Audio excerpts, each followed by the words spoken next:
Oh boy, this is important. It's amazing to watch people, get enamored with each other in a relationship and all the good stuff. And you need to know how you're going to do it in the bad stuff, because 95% of what we do isn't the glory, fun, dating kind of stuff. It's how do you deal with life and how do you go through life. And remember, one of the first things that probably helped us the most is we used this. Of course, we read this in a book. We've never come up with anything original. All the best stuff we come up with, we got from other people who are wiser, more experienced, whatever. And we used a pencil trick. We pick up a pencil, and a pencil has writing on one side of the pencil. So I would hold the pencil up to her vertically, and I'd say, pretend this is the point of our, not argument, discussion that we're having. And I said, and I remember the first time I did this, so I turned the pencil to her on the side that didn't have the writing. And saying, Laurie, we're trying to discuss a point, but you and I are looking at it differently. Like, for instance, look at this pencil. See the writing on the other side of the pencil? And she started getting angry with me. She goes, there's no writing on my side of the pencil. She goes, I don't get it. And I turned the pencil and went, see, we're talking about the same object, but we see something different.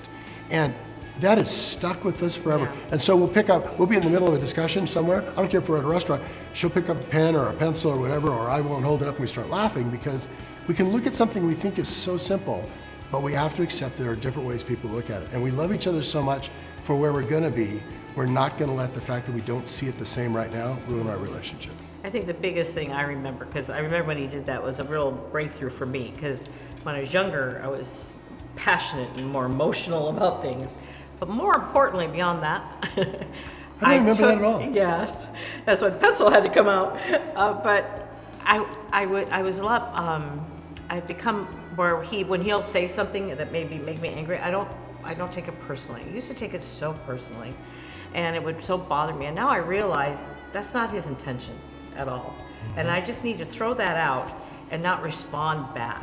Because what happens is you may be having a dialogue, and the minute you know that they've lost the argument is because when they start attacking you personally.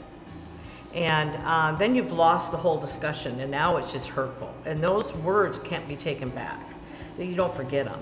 So you know what, you don't go there anymore. It just doesn't happen. I know when I have discussions with other family members and everything and it goes there, I stop, because it's not worth it to continue the conversation, because it's an emotional part of thing, and they felt like they've lost the argument and they have no more reasons or rationale to discuss it further, so now they're going to attack you.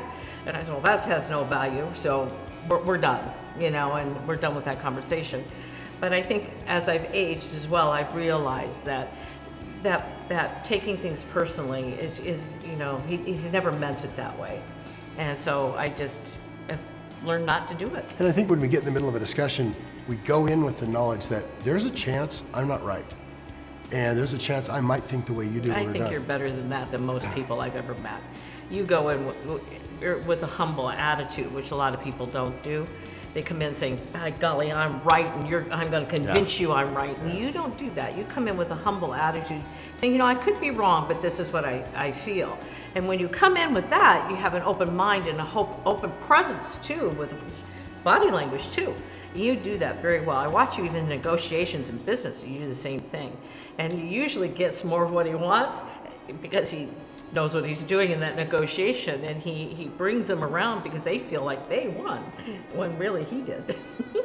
Well, that's when they use the phrase fight fair. That's what they mean too, because we're not really fighting. We may absolutely believe two different sides of an equation, whether it's a political discussion or something that's going on in our family, or planning our future, our calendar, whatever. Will this fit?